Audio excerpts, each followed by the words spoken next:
Hey guys, me again, welcome back, and today we are going to do a 1 month review of the Hoka One Sky Arkali. So let's get into this.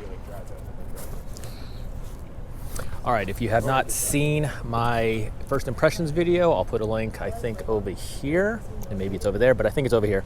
But just to give you a quick recap, this shoe is pretty much a marriage of a trail running shoe and a hiking shoe.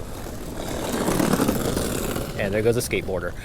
So what you got is Matrix upper, your ProFly midsole, Vibram Mega Grip outsole, 2 Velcro straps, one in the front, one in the back, a pocket for shoelaces up here, a somewhat reinforced toe area. It's not steel reinforced, but it does give you protection up there.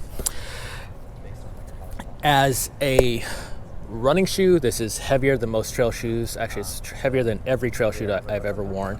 But as a hiking shoe, this is super light because it comes in at a US size men's 10, 16.1 ounces. I don't remember the grams. You can see that in my first impressions video. But let me tell you that I did roughly 50 miles with these, hiking, running, a couple other activities like cycling and kayaking with them. As a running shoe, I want to go more than like a 5-kilometer distance with these at a time, probably because I live in the South and your feet will get very sweaty in them. But when it comes to hiking, I could wear these all day because these have your typical Hoka cushioning in them, and that's what you need. Now, the reason I say these are not that good for running past 5 kilometers or 3 miles, part of it is the Matrix upper. Now, while there are 2 layers of up here for the upper, like right above your toes, and they're very breathable because you got holes in both of them. The Matrix upper is actually comprised of Kevlar fabric, and anybody who's been in the military will tell you that Kevlar is very durable, but it doesn't allow anything to breathe. And as you can see, when you're running, there's not much room here to let your feet sweat pretty much. Let the air out, let the moisture go. I will say that I did run with these and I did hike with these in the rain, and while they are not waterproof, again, Kevlar, these are a little bit more water resistant.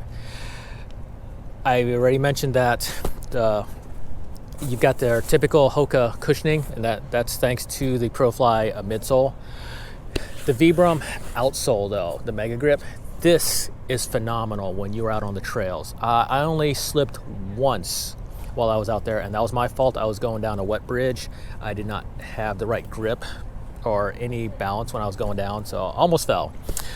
I do love the 2 straps. These will help tighten down the shoe around your heel. You can make it as tight as you want and still have it as comfortable. I did not use the pocket until probably about mile 20 when I was hiking and running. But it is nice to actually have your shoes tucked in, or your shoelaces tucked in. And speaking of the shoelaces, you'll notice this is the first shoe I've actually worn where it goes almost all the way down to like the end of your toes.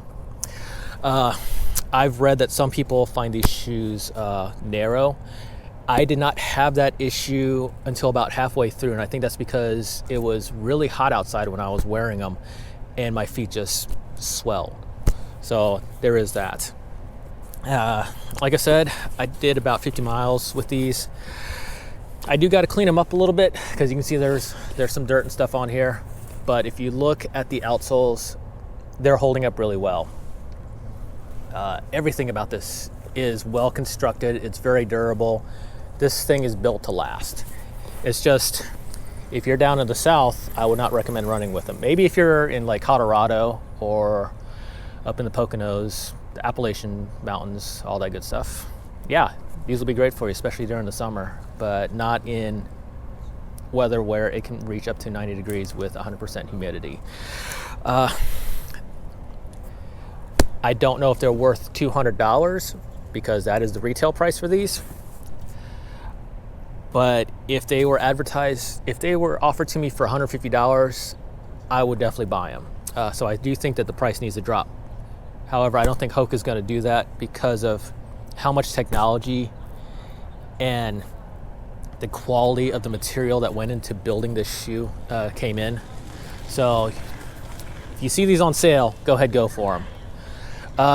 But that's about it. So if you've got any questions, go ahead, let me know down below. If you like what you see, comment, like, subscribe, share, all that good stuff.